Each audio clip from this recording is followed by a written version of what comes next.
Hello, Mystery Knox listeners, and welcome back to our podcast. I'm Kim. And I'm Mary. And today's story is one that takes us back more than 160 years into the past. Step back into 1855 with us and help us answer the question, who, or what, made those mysterious footprints in the snow? This is the case of the Devil's Footprints.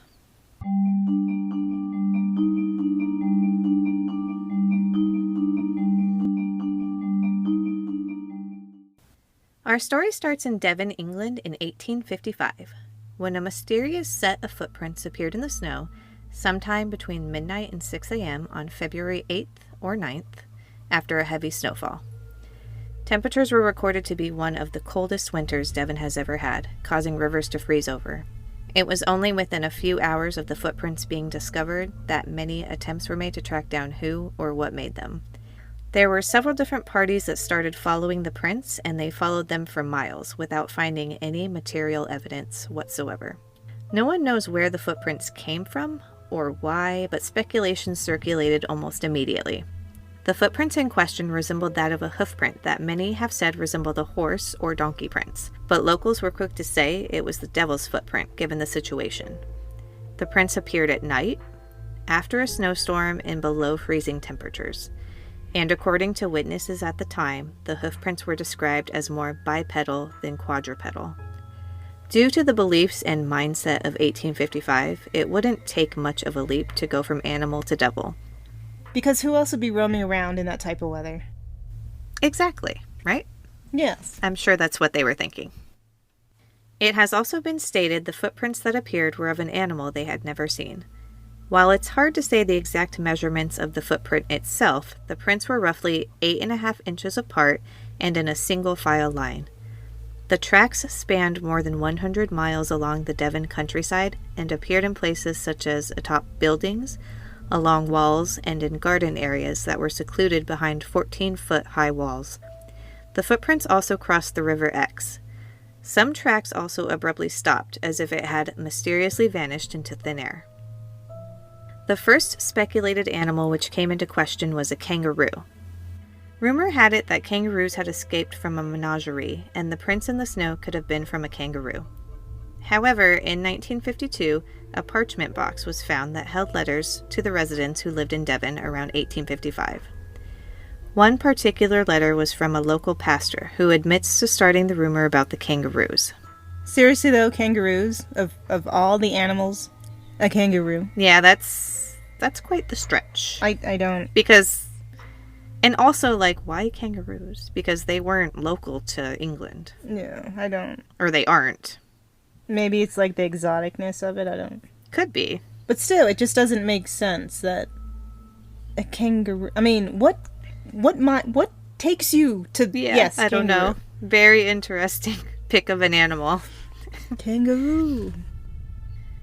For weeks, people refused to leave their house at night, thinking that the devil was out to get sinners. According to an article by Stacy Conrad, quote, people were spooked, particularly by the prints that appeared to stop right at the threshold of their homes, end quote. Within 2 weeks, the story had gone national. Here's just one of the letters that was published. Here's a letter to the editor of the Exeter and Plymouth Gazette. It says, Sir, Thursday night, the 8th of February, 1855, was marked by a heavy fall of snow, followed by rain and boisterous wind from the east, and in the morning frost. The return of daylight revealed the ramblings of some most busy and mysterious animal, endowed with the power of ubiquity, as its footprints were to be seen in all sorts of unaccountable places.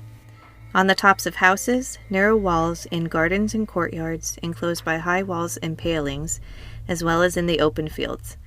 The creature seems to have frolicked about through Exmouth, Littleham, Lympstone, Woodbury, Topsham, Starcross, Teignmouth, etc. There is hardly a garden in Lympstone where his footprints are not observable, and in this parish he seems to have gamboled about with inexpressible activity.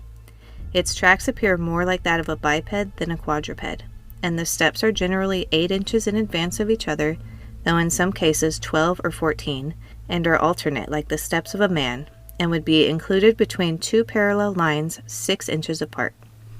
The impression of the foot closely resembles that of a donkey's shoe, and measures from 1.5 inches to, in some cases, 2.5 inches across. here and there appearing as if the foot was cleft, but in the generality of its steps, the impression of the shoe was continuous and perfect. In the center, the snow remains entire, merely showing the outer crust of the foot, which, therefore, must have been convex. The creature seems to have advanced to the doors of several houses, and then to have retraced its steps, but no one is able to discern the starting or resting point of this mysterious visitor. Everyone is wondering, but no one is able to explain the mystery. The poor are full of superstition, and consider it little short of a visit from old Satan or some of his imps. After the break, we talk about the multitude of theories regarding this case. Now back to the case. There have been many theories put forth about this case, and yet it is still unsolved to this day. One of the most popular theories out there was that of an animal or many different animals making the hoof prints. Animals on the list of suspects consisted of horses, donkeys, monkeys, rodents, specifically the wood mouse, cats, badgers, wolves, and even a really big toad. However, most of these theories about animal prints were shot down by naturalists and biologists over the years. For example, many animal experts agree that no animal can make that many prints, quote, in that straight of a line for such a distance, end quote. That distance being approximately 40 to 100 miles. Historian Mike Dash states, in reference to a single file line for such a long distance, quote, this, if executed in a single night by a single animal, was certainly a feat worthy of the devil himself. Indeed, as Rupert Goll pointed out, to cross even 40 miles, supposing steady progress and a generous 14 hours of darkness, with the generally reported stride of around 8 inches, would require the perpetrator to move at the rate of 6 steps per second. But the supposition that the hoof marks were the work of one creature is a dangerous one. The greatest distance we can say with confidence that a set of tracks was followed was about 5 miles. A long way, particularly if the marks were made by a field mouse or a small bird, but not an impossible journey for some animals to make that night, end quote. Also, many of these animals were quadrupedal and not bipedal, as the print suggested. Kim, you did research on the photos. Could you tell our listeners what they look like? Honestly, there's not much to say about them. The drawings that were made back in 1855 were done by, I have here, they were done by 3 different witnesses, and at least the ones I'm looking at right now. And really, they just look like hoof prints from a horse. Mm-hmm. So from a horse or from a deer, which is why, the devil theory comes into play, because they're cloven prints.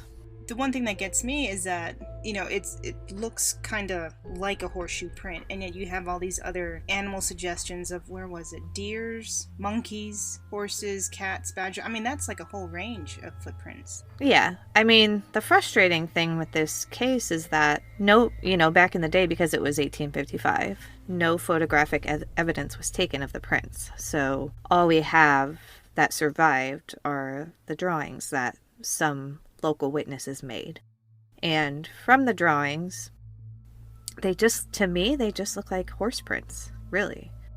Or any type of print that an animal that has a hoof, like a U-shaped hoof, would make. Yeah. But I just think it's kind of curious at the fact that they include other animals when it's easily narrowed down. Right. I think so too. And I mean, we did look up kangaroo prints, if you remember. Yeah. And they did not look like I thought they would look, but they don't look like hoof prints to me. They look nothing like hoof prints. What is that drawing, Rorschach? I'm probably saying it wrong, or not even this thing. But where they have that drawing, it's like an ink blot. They do. Yeah. That is what the ink blot test. Yes, that is what kangaroo footprints look like. And some people were saying it could be bird prints, which makes no sense to me because I've never seen any bird prints that look like hoof prints. So yeah, from the drawing that I'm looking at, it just looks like somebody took horseshoes and just drew horseshoe shapes. That's what it looks like to me. And I mean, one of the historians that we read, Mike Dash, we read his paper, he states that his likely theory is that it was just a mixture of animals, not the same animal, but different animals, because the prints went so long. They went 100 miles up the countryside. So he thinks it was a mixture of a couple different animals, And then also probably some humans mixed in. So, but again, without actual photographic evidence, it's really difficult to say. The next theory is an experimental balloon. According to 𝒂𝒍𝒊𝒔𝒉𝒆𝒅, and I may have butchered his name, there was a witness that came forward years later and spoke about his grandfather, who used to work at the Devonport dockyard back in 1855. According to this witness, an experimental balloon got loose and, quote, had made the traces in the snow by dragging 2 shackles attached on the end of its mooring ropes, end quote. There are obvious problems with this theory as well. First, it is very unlikely that the balloon would not end up tangled in a tree, bushes, or building during this journey. Also, the track of the footprints does not coincide with how the balloon would travel. So, Kim, what do you think of this balloon theory? I have to say that theory falls flat with me. I just don't see a balloon traveling for that many miles without getting caught on something, anything. Mm-hmm. A building, like we said, like a building, trees, anything. And even if it did manage to travel without getting caught, which would be a miracle, I just don't see how it would like travel in that straight of a line to put the tracks like every 8 inches. You know what I mean? I just don't see how that's possible. So this theory just doesn't add up to me. And also, I read when I was researching this that they never found a balloon. So that's another thing. If it was a balloon, it probably would have been found eventually. And why would it be falling? Why would it be flying right after a storm? That's the other thing. Yeah, that too. But the experimental balloon, I'm not sure exactly what all is entailed in that. Like, what all they have on it, and if it's any different than a weather balloon. That's true. Because I think those are more plain. I don't really know. I just know what a hot air balloon nowadays looks like. I don't know what this experimental balloon in 1855, I'm not sure what it looked like. Yeah, I mean, it probably not much considering 1855. Right. Yeah. And unfortunately none of the research we did went into detail on what the balloon actually looked like or what it was for. It just named it as an experimental balloon, but it's very unlikely to me. And the only thing I could think of something dragging would be some sort of weight, but I don't think a horseshoe-shaped weight would be attached to that. I agree. I could see like a sandbag and just that dragging, but not anything like a horseshoe. This theory doesn't add up to me.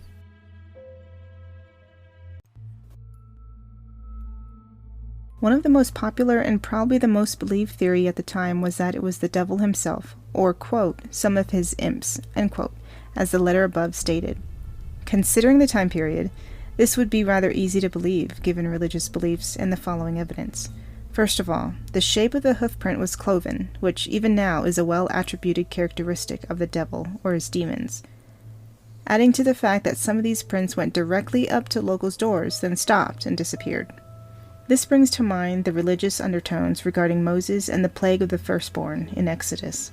Quote, when God passed from house to house at midnight, saving only the firstborn sons of Israelites who marked their doors with lamb's blood. End quote. Speaking of the religious aspect, I did some research on how religious England was at this time, back in 1855. And what I came up with was that during the 19th century, England was a very Christian country. They were actually expanding churches at the time, and there were also a lot of different denominations as well. So there was Baptist, Methodist, Quaker, Catholics, etc. So that just kind of, right there, that just kind of drilled into me like, yeah, it would not be that big of a leap for them to think, given all the evidence that they had, that this was the devil or demons. And it seems like back then, that time frame, that's when it just kind of went that way. Mm-hmm. Like it wasn't a natural thing, it was the devil. Right, right. Exactly. Finally, remember what the weather was like? It was below freezing. This is important in this case because witnesses to the hoofprints described some of them looking like the snow had melted where the hoofprints were. Take this excerpt from historian Mike Dash's paper that describes this.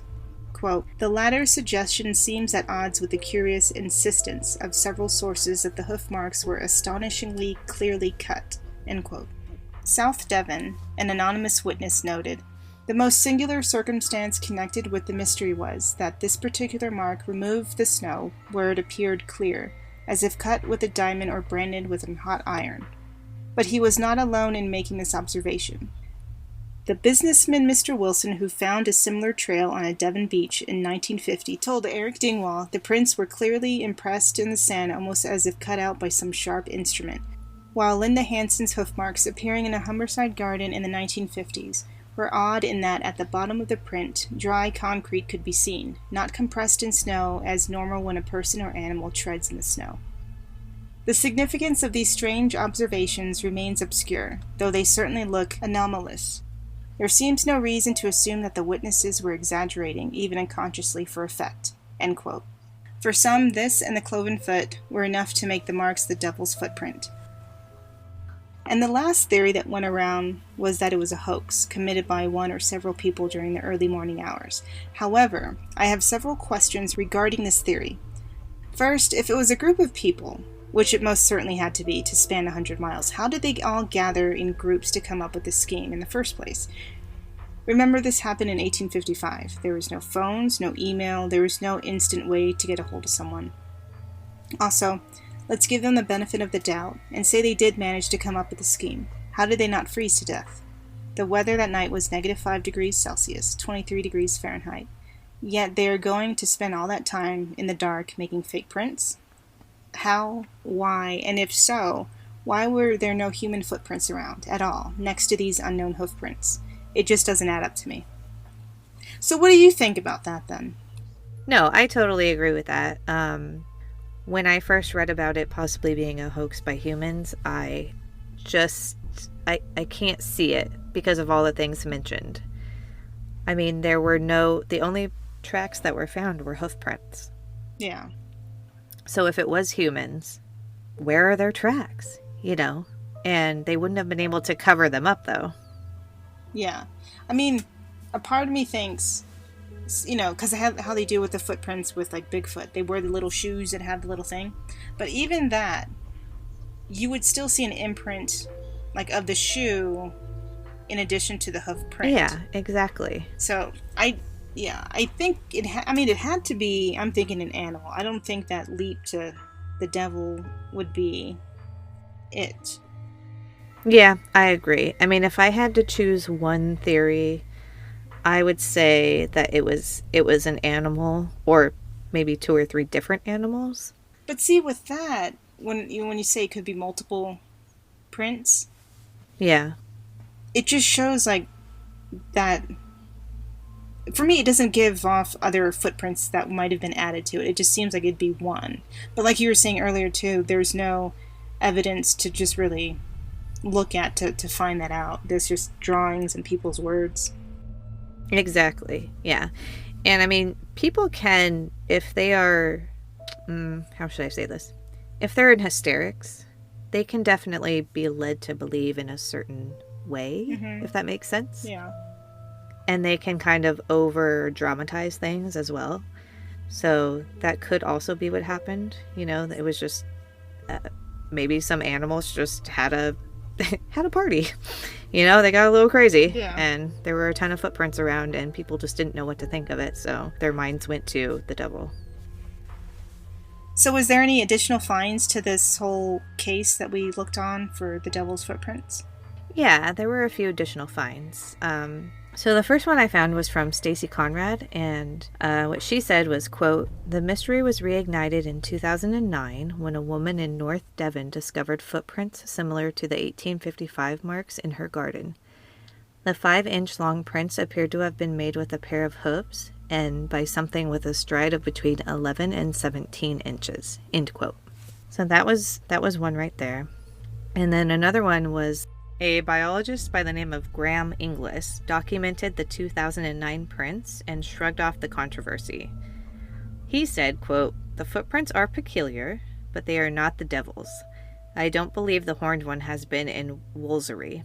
Personally, I think it belongs to a rabbit or a hare, but quiet and academic punch-up has started over it, end quote. Also, more sightings have been noted, one in particular, which was in Antarctica, where prints were found, but no hoofed animal in the area did it belong to. So the other one was in 1945, during the war in Belgium, where footprints were found going into a forest, but had vanished. See, now that sounds interesting. Yes, it certainly does. Possible podcast? Possible podcast. Agree. Agree, okay. So, 8 years prior, there was a masked man with claws that assaulted women and, when being chased by police, would leap to unnatural heights to escape them. This individual was known as, quote, Spring-Heeled Jack, end quote. Another possible podcast. I mean, that little snippet sounds interesting too. Yeah, I think so too. Mm-hmm. The mystery surrounding these footprints has gone on for decades, and I think it unlikely the mystery will ever be solved.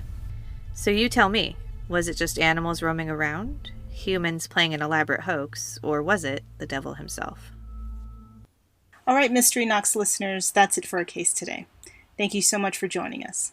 As always, we love to hear your ideas and or theories on this case, so let us know on our Instagram and Facebook at Mystery Knox Podcast, on Twitter at Mystery Knox Pod, or send us a voice message on anchor.fm/Mystery Knox Podcast. A list of our sources can be found on our blog at mysteryknoxpodcast.wordpress.com. Your support is always appreciated, so if you enjoyed what you've heard, please let us know by giving us a rating on Anchor, Spotify, Apple Podcast, or wherever you listen to your podcast. We'll see you on our next episode, and remember, stay weird, stay curious.